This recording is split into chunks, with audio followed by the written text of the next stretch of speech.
മിശിഹായിൽ അനുഗ്രഹീതരായവരെ, ദിവികാരുണ്യ ഈശോ ഈ ദിവസം നിങ്ങളെല്ലാവരെയും സഹായിക്കുകയും സംരക്ഷിക്കുകയും അവിടുത്തെ കൃപകൾ കൊണ്ടും അനുഗ്രഹങ്ങൾ കൊണ്ടും നിങ്ങളെ ഓരോരുത്തരെയും നിറയ്ക്കുകയും ചെയ്യട്ടെ എന്നും പ്രത്യേകമായിട്ട് പ്രാർത്ഥിക്കുകയാണ്. വിശുദ്ധ യോഹന്നാന്റെ സുവിശേഷത്തിന്റെ 10-ാമത്തെ അധ്യായത്തിന്റെ 11-ാമത് തിരുവചനത്തില് നമ്മളിങ്ങനെ വായിച്ചു ധ്യാനിക്കുകയാണ്. ഞാൻ നല്ല ഇടയനാണ്, നല്ല ഇടയൻ ആടുകൾക്ക് വേണ്ടി ജീവൻ ഹോമിക്കുന്നു. പ്രിയപ്പെട്ടവരെ, ഈശോനാഥൻ നല്ല ഇടയനാണ്.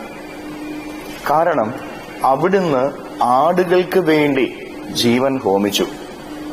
ഈശോയുടെ ആടുകൾ ആരൊക്കെയാ? നമ്മൾ ഓരോരുത്തരുമാണ്. നമ്മുടെ ഓരോരുത്തരുടെയും പാപങ്ങൾക്ക് പരിഹാരമായിട്ട് ഈശോനാഥൻ തന്റെ ജീവനെ വിട്ടുകൊടുക്കുക. ആ വിട്ടുകൊടുക്കലിന്റെ ഫലമാണ് നമ്മുടെ ഓരോരുത്തരുടെയും ജീവൻ. മനുഷ്യൻ ചെയ്തു കൂട്ടിയ പാപങ്ങൾക്ക് പരിഹാരം ഈശോയുടെ ജീവനായിരുന്നു. ആ ജീവനെ ഈശോ പരിപൂർണമായിട്ടും മനുഷ്യനെ പാപത്തിൽ നിന്ന് വിട്ടുകിട്ടുന്നതിന് വേണ്ടി വിട്ടുകൊടുക്കുന്നത്, ബലിയായി സമർപ്പിക്കുന്നത് നമ്മൾ കാണുകയാണ്. പ്രിയപ്പെട്ടവരെ, ഈശോയുടെ സ്നേഹം, പിതാവായ ദൈവത്തിന്റെ മനുഷ്യനോടുള്ള കരുതല് എത്രയോ വലുതാണെന്ന് നമ്മൾ ഓരോരുത്തരും തിരിച്ചറിയുക. പിതാവായ ദൈവം തന്റെ ഏകപുത്രനെ മനുഷ്യന്റെ പാപങ്ങൾക്ക് പരിഹാരമായി വിട്ടുകൊടുത്തുവെങ്കിൽ അവിടുന്ന് എത്രയോ മനുഷ്യനെ സ്നേഹിക്കുന്നുണ്ട്. അവിടുന്ന് എല്ലാം നൽകിയിട്ടും മനുഷ്യൻ അവിടുത്തെ തള്ളിപ്പറഞ്ഞ് കടന്നുപോയി പാപത്തിന്റെ വഴിയിലൂടെ സഞ്ചരിച്ച് അവൻ സ്വയം ഏറ്റുവാങ്ങിയതാ അവന്റെ ജീവിതത്തിന്റെ നാശമെന്ന് പറയുന്നത്. എന്നിട്ടും പിതാവായ ദൈവം അവനെ കൈവിടുന്നില്ല. പിതാവിനെ തള്ളിക്കളഞ്ഞു പോയിട്ടും, നാശത്തിൽ വീണു പോയിട്ടും അവനെ ദൈവം തള്ളിക്കളയുന്നില്ല. കാരണം മനുഷ്യനെ ദൈവം അത്രമാത്രം സ്നേഹിക്കുന്നുണ്ട്.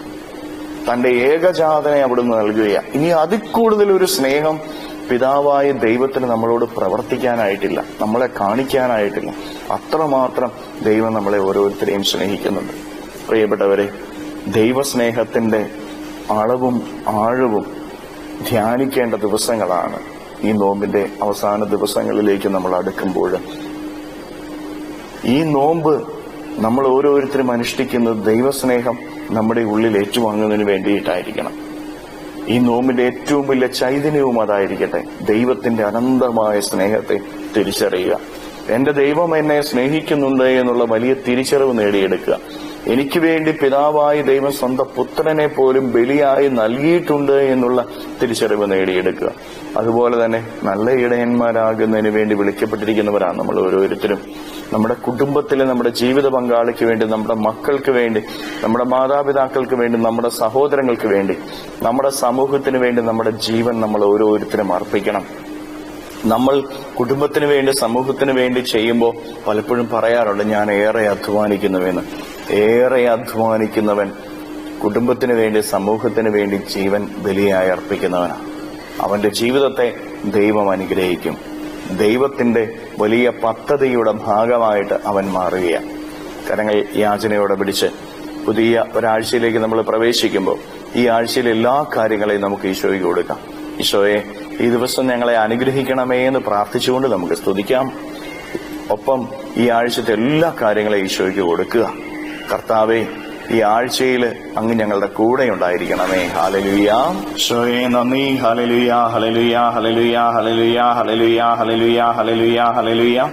കർത്താവായ ഈശോയെ, മക്കളെ ഓരോരുത്തരെയും സമർപ്പിക്കുന്നു. ഓരോരുത്തരെയും അനുഗ്രഹിക്കുകയും ആശീർവദിക്കുകയും ചെയ്യണമേ. ഇവരുടെ ജീവിതങ്ങളിലേക്ക്, ഇവരുടെ അധ്വാനങ്ങളിലേക്ക് അങ്ങ് ഇറങ്ങിച്ചെല്ലണമേ. ഈ ആഴ്ചയിലെ ഇവരുടെ എല്ലാ പ്രവർത്തനങ്ങളെയും അനുഗ്രഹിക്കണമേ. കർത്താവേ, ഇവരുടെ ജീവിതത്തെ അങ്ങ് തൊഴണമേ. ഇവരുടെ ജീവിതത്തെ അനുഗ്രഹിക്കണമേ. ഇവരുടെ ജീവിതത്തിലേക്ക് അങ്ങ് ഇറങ്ങിച്ചെല്ലണമേ. ഇവരുടെ ജീവിതത്തിൽ നിന്ന്, ജീവിതത്തിന്റെ വഴികളിൽ നിന്ന് സർവ്വ തിന്മകളെയും, ബന്ധനങ്ങളെയും, കെട്ടുകളെയും, പിശാചിന്റെ ഉപദ്രവങ്ങളെയും, നാരകീയ ശക്തികളെയും, പൈശാചിക ശക്തികളെയും ദിവികാരുണ്യത്താൽ ബന്ധിച്ചു നിർവീര്യമാക്കി നരാഗ്നയിലേക്ക് ആക്കിപ്പായിക്കുന്നു. എല്ലാ കെട്ടുകളും ഇവരുടെ ജീവിതത്തിൽ നിന്ന് അഴിയട്ടെ എന്ന് കൽപ്പിക്കുന്നു. എല്ലാ തിന്മകളും വിട്ടുമാറട്ടെ എന്ന് കൽപ്പിക്കുന്നു. Hallelujah, hallelujah, hallelujah, hallelujah, hallelujah. നിത്യം പിതാവും പുത്രനും പരിശുദ്ധാത്മാവുമായ സർവേശ്വരായ എന്നേക്കും ആമേൻ.